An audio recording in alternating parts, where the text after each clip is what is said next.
So what's up, guys? It's Ion Rogue here, and today I'm bringing you the very first location in Assassin's Creed Odyssey where you can actually farm some crafting items.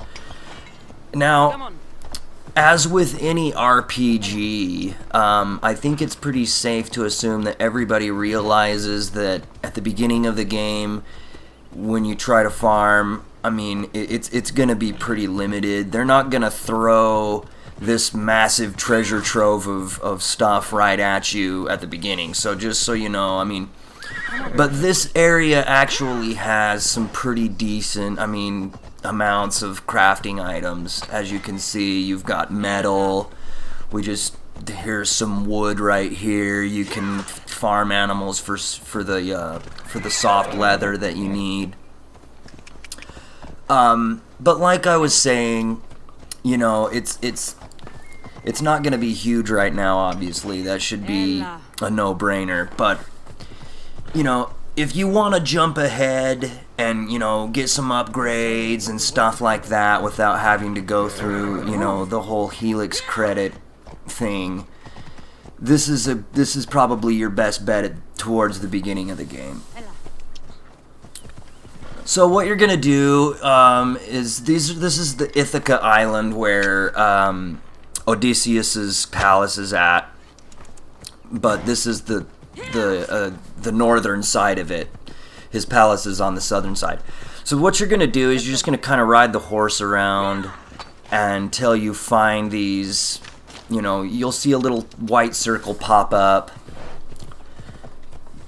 and the item will kind of shimmer.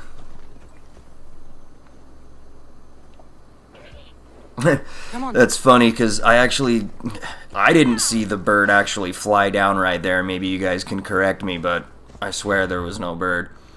One thing I've noticed about this game so far that I find annoying is that every time I load it up, I have to go over here and check off the fight damage numbers. I don't like seeing fight damage numbers. I think it's annoying.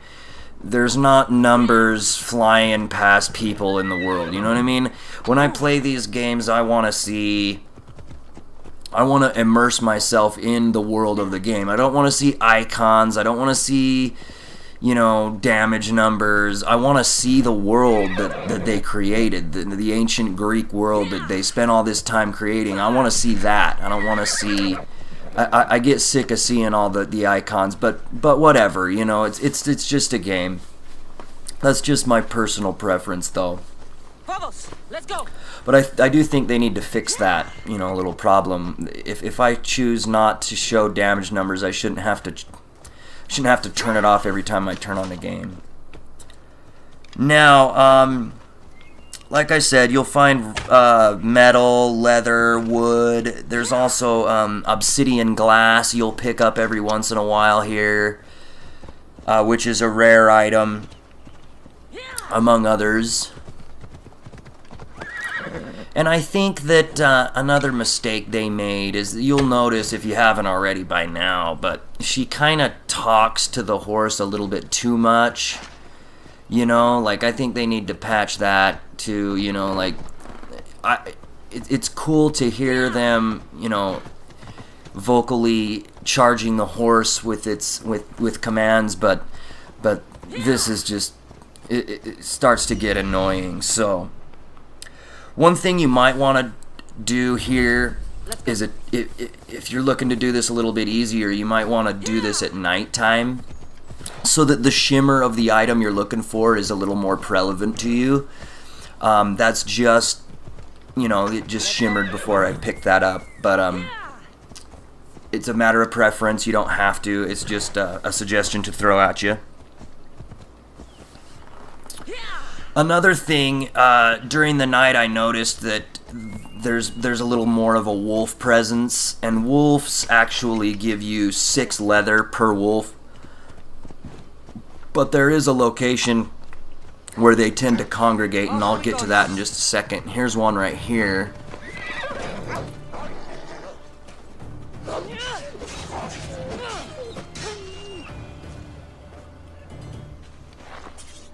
So there you go, 6 soft leather. Pretty good, not too bad at all. Let's go.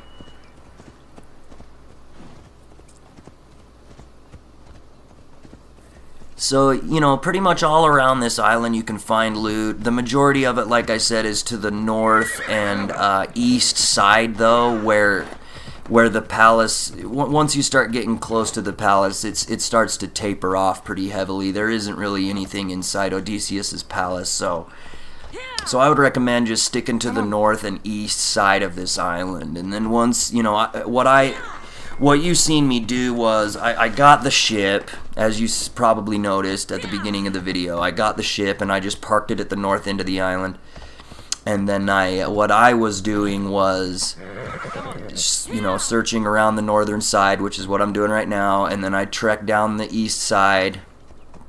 See, there's my ship off in the background there. And then I saved the game, restarted, and then went back up to the north where my ship is. Now, which brings me to the next big point about this. In this particular game, well, let me just compare it to the previous game, Origins. As we were playing through that game, you know, it auto-saved for us. This game does not do that as much.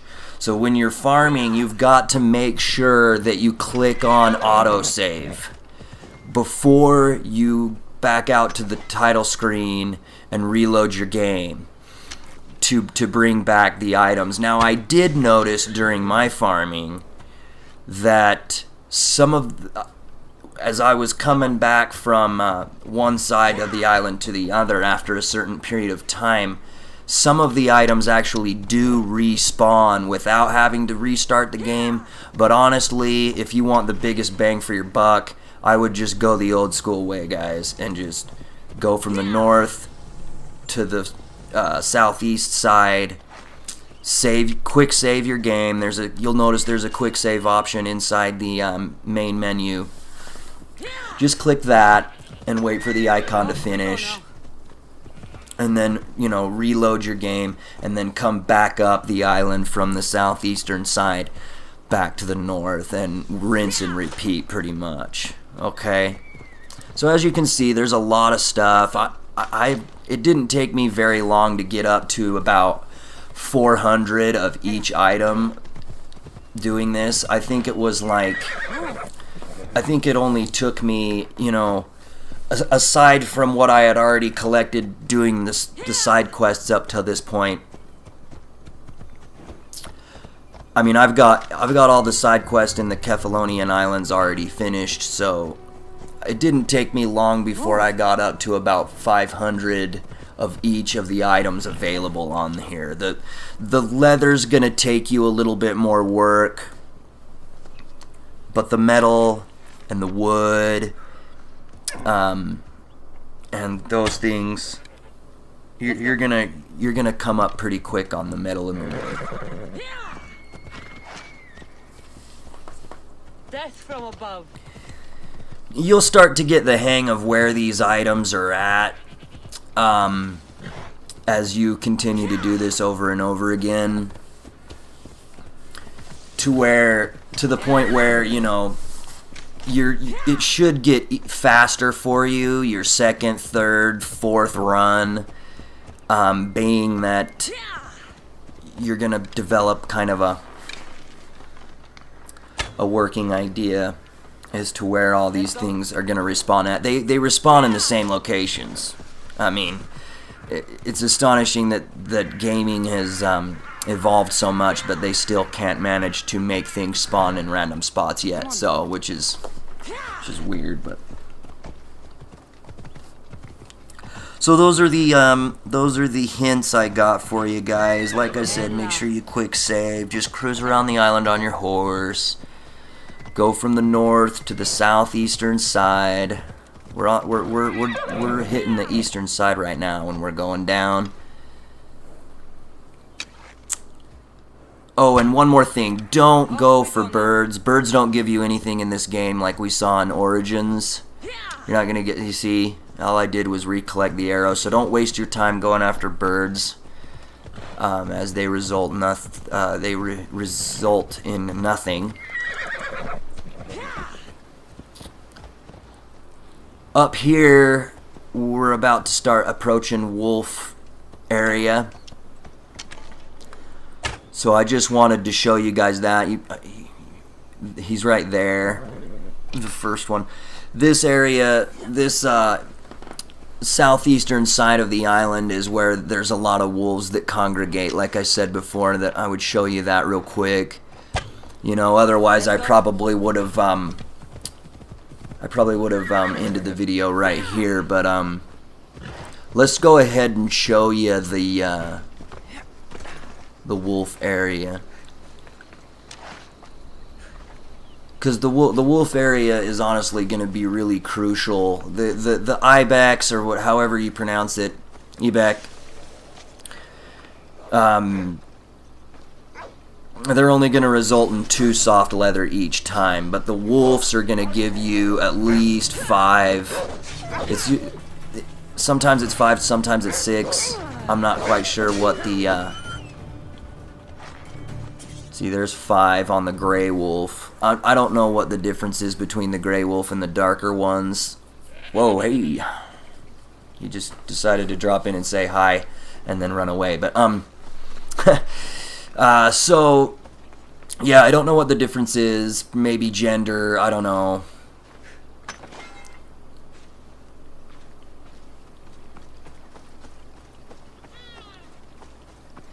One of them's a gray wolf, one of them's a brown wolf.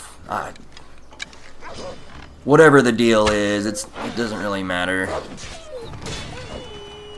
There's the Beast Slayer challenge coming at us. By the way, that brings me up to this point. I really like that they brought the challenges back. One of the things I really enjoyed about the early Assassin's Creed games was in Brotherhood when we started doing the guild challenges.